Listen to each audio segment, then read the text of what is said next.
The Witcher Season 4 is out, and looks like they needed Henry after all. 56% critic score, 17% audience score, and if you're like, well, I really trust the critics, the audience is probably just review bombing it, then you're gonna have to explain why the top critics is 33% as well. That means 2/3 of them didn't think it was above a 5. Now, there are some reviews which did like this series, such as Variety. Specifically, this article from Aramide Tinibu. Look, the pronunciation went a lot better than last time I tried.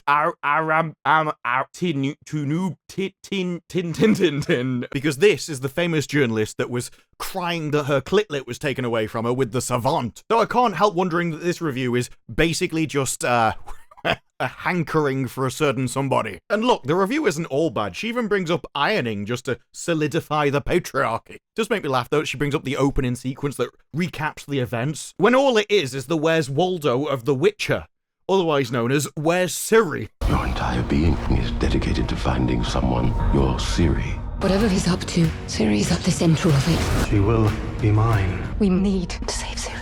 What if I can't save her? Will humanity survive another day? For other positive reviews, well, you've got IGN, that's never a good sign, and as Critical Drinker says, they can't exactly be trusted when The Penguin got a 5, The Witcher got a 7, and The Marvels got an 8. It basically looks like their score goes up the more girl power a series has. Ciri.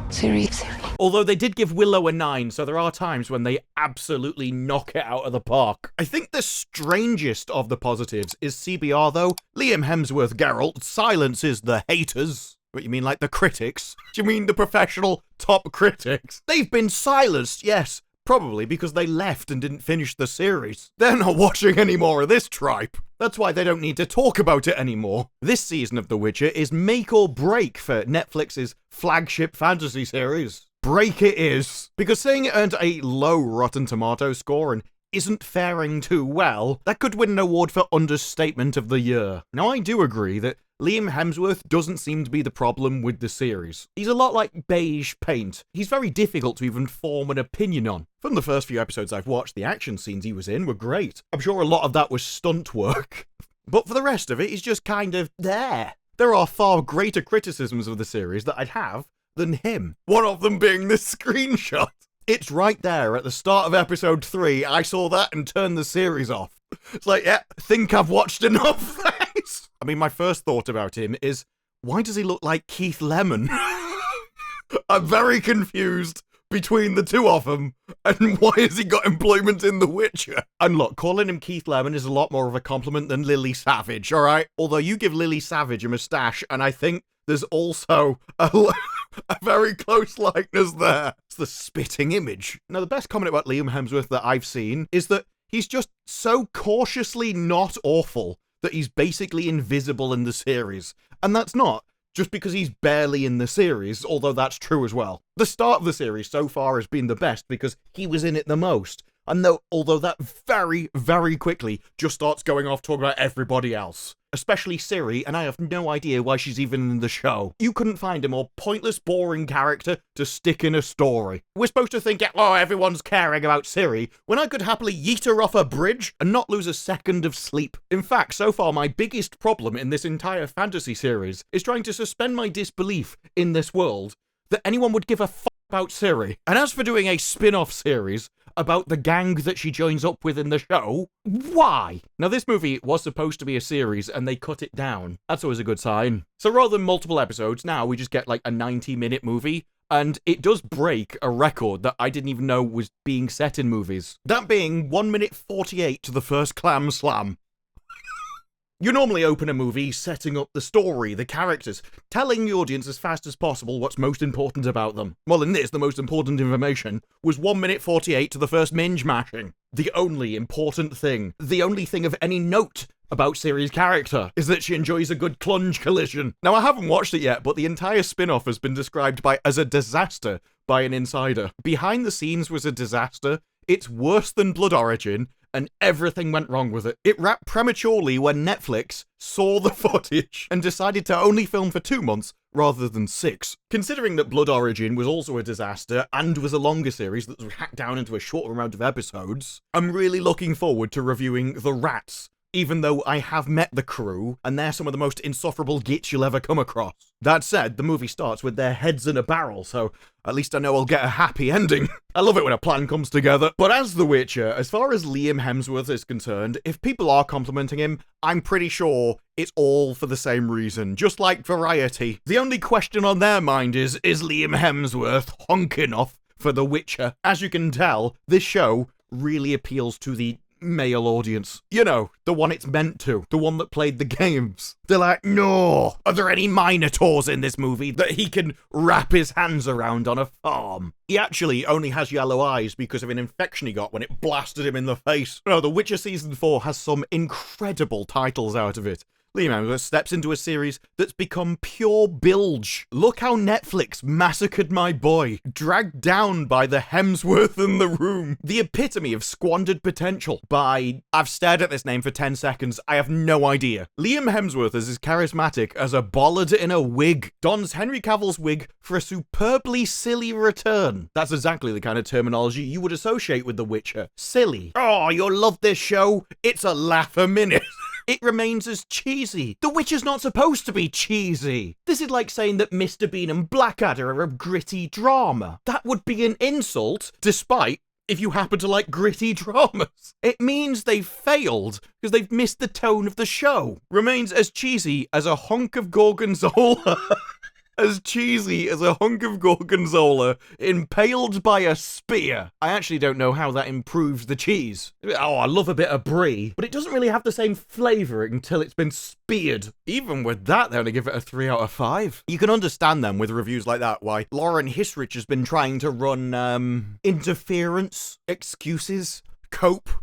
No one's taking the books away. No one's taking your video games away. Everyone can have their version of The Witcher. No, they can't. For a start, the version of The Witcher is supposed to be profitable. People are supposed to like it. You're supposed to give the masses what they want, and in this case, the masses would be the video games. The Witcher is kind of an interesting thing where most people have never read the books. The video games are what made them successful. It was CD Projekt Red that bought these little-known books that even the author didn't think would be successful as a video game. He sold them for next to nothing. And it was the games that popularized it, expanded on it, made it into what it is. As far as I'm concerned, it's the games which are the source material. But Laura's like, no, I can make whatever I want. I've got him on a farm milking people. I'm gonna send him to the ladies with the red bonnets on. Because everyone can have their version. Everyone shouldn't. Everyone doesn't matter enough to have their version. What matters is the millions upon millions of people which have bought the games, and they deserve to be represented. Lauren doesn't. Lauren's irrelevant. I'm not sure why Lauren's the showrunner. She already scared off the best asset that the series has. Getting rid of Henry Cavill and keeping Lauren would be like losing a Wagyu steak and having it replaced with a carrot. I mean, sure, both of them are technically food, but no one gives a about a carrot. The Witcher Season 4 problem isn't that Henry Cavill is gone, it's just that it doesn't know what kind of show it wants to be. Well, that's probably because they haven't decided on a target audience. They could have just copied the books, they could have copied the video games, and both of those would have had a target demographic that you could make your show for. And then she's like, I want a Witcher for everyone, because we're all just equal and the same. There's no difference between men and women and what they want in something. I'm sure I can make something for everybody. And what she made was a soap opera where you've just got a load of women going around talking to each other about nothing in particular. And occasionally they have Liam swinging his sword, and those are the good bits. Henry Cavill's exit is the least of the show's problems, and that is quite the damning commentary, because Henry Cavill's exit is a major issue. It's not that it's a small problem, it's just that next to it is massive gaping chasms of problems. Pretty much everyone agrees that the show has lost its magic, Henry Cavill's departure proving to be the final nail in the coffin for the Witcherverse. I actually think the final nail in the coffin of the Witcherverse was what was in the Witcherverse. You did 2 spin-offs, The Rats and Blood Origins. I mean, fool me once, shame on you.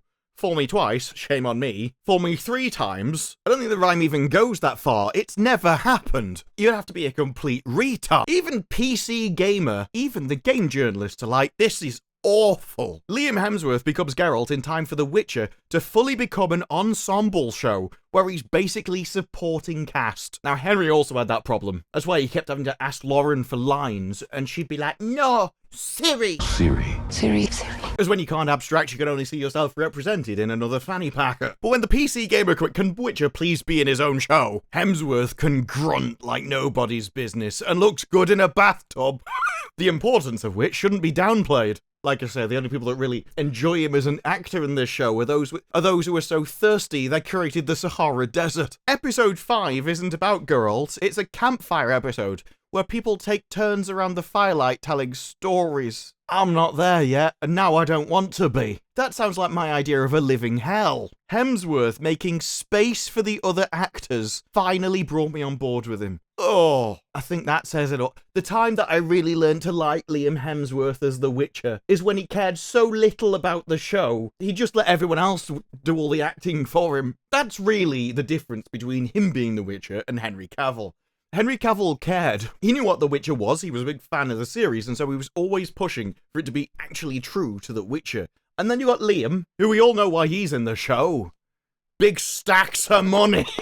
Stacks of cash. Under Liam, you could get The Witcher to do shots of his own piss, and he'd be like, yeah, just line him up as long as it's lemonade. Whereas Henry Cavill cared about the death of his horse, more than the writers did. That's why they got him to write it. And even then, it took him half the season to get to like the guy. And he only began to like him when he wasn't even in the pissing episode. Because Hisrich actually got to do whatever she wanted with The Witcher under this one. And she's turned him into be, he's a little more emotional than before. He's rediscovering his humanity. That's always what you want in a male character, isn't it? What he really needs to discover is his femininity. It's his feelings. It's how he's a weak bitch. Before he used to be a man, but now he cares about his feelings and might have a little cry every now and again. It's clear from the first episode of season 4 that Hemsworth is a new and much different Geralt. His interpretation opens the door to something the series has long needed. Hang on. Oh yeah, Charlene. I could understand why Charlene couldn't comprehend a man, or how a male character should act in a show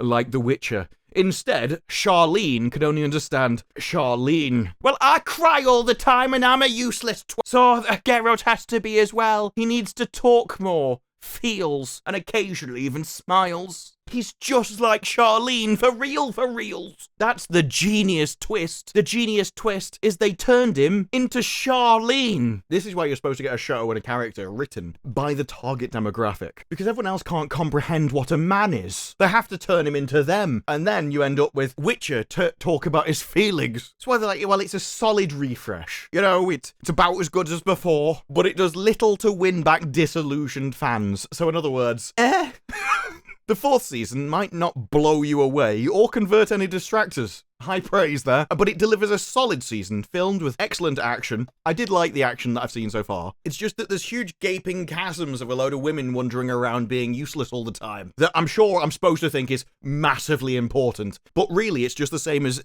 any soap opera. It's like they're all talking to each other, but the real weight, the real emphasis, the real meaning of the scene is just that they're talking to each other. It's not actually the words that they're saying. The really important conversations is just the time that we spent looking at each other along the way. I like to feel heard and seen in the sisterhood. I mean, in the second episode, Morpheus turns up and doesn't seem like he has a care in the world. I get another one who might just be there for the money. I can only imagine that his stage directions would just be a boring git. A lot of the episode, he's just there talking like this in a monotone voice, or literally sitting in a chair, staring at people. Although I can kind of understand why they may not have wanted to give men too many speaking lines. There are so many stories to be told in The Witcher, that's true. Like the rats and blood origins, it's gone so well before. But I think you have to step back and accept gracefully that this is the end of the story we're telling. I think it's a nice time for us all to step back a little bit. I wish you'd step back before. I wish they'd cast Henry Cavill, and then when they walked up to you to hire you, they just went, step back,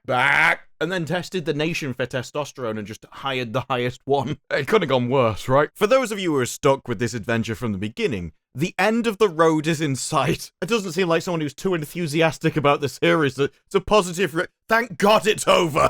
And Hemsworth will wield his big sword along the way. See what I mean about fans of the series? I think the more fans of Liam. The Witcher Season 4 is plagued with pacing issues and forgettable characters. Fresh. Season 4 isn't the finest outing of Netflix's Witcher to date. Fresh. It is interesting when you get such a large difference between the top critics and the rest of the critics, that get added in to water down the score. And then you read all their reviews and you're like, are you sure that this is a positive review? Chris Hemsworth, quietly ridiculous turn. Fresh. A cross between a more gory Tolkien and 80s sci-fi mashup Krull. The problem is that the show continues to be a bloated mess. Perhaps it's fitting that we only toss a coin to our Witcher once more after this. No amount of imaginative swordplay, which is admittedly cool, or inventive creature design can prevent the sense that The Witcher is now all sword and sorcery epic sphere becoming. Pure bilge. While Geralt 1 had a gruff likability, Geralt 2 was less valorous man-mounting, grappling with responsibilities beyond our ken, and more bollard in a wig. This might be one quest even Geralt can't complete. Managing to be gruffly funny in one moment and believably brutal in the next, Hemsworth is just an anchor around the entire experience that The Witcher can't shake free. But for me, that will always be Lauren Hissrich. It was Boden Mayo that said, I worked on The Witcher, where some of the writers were either not fans or actively disliked the books and the games, even actively mocking the source material. That is the anchor that this show has around its neck. I remember in an interview, Lauren was bragging about how she intentionally hired people who had no idea about The Witcher, because it would give you fresh eyes. Yes, you would get an original new opinion, an ignorant one. That's like intentionally hiring a mouth breather, because maybe someone with 60 IQ would give you a new perspective that you just couldn't comprehend. They would. It's just not one worth listening to. Because the fans don't want something created by somebody that hates the source material, that actively mocks it, because they like what it already is and don't want it changed. Now, I do think there are quite a lot of boring bits that you could probably cut out of any book. The issue with The Witcher under Lauren Hissrich keeps adding them in. It's a recipe for disaster and bad morale. Fandom is a litmus test that checks egos and make all the long nights worth it. You have to respect the work before you're allowed to add to its legacy. And the litmus test about ego is what The Witcher's failed. You even saw it with Lauren, who said, no, I want to put my Witcher in.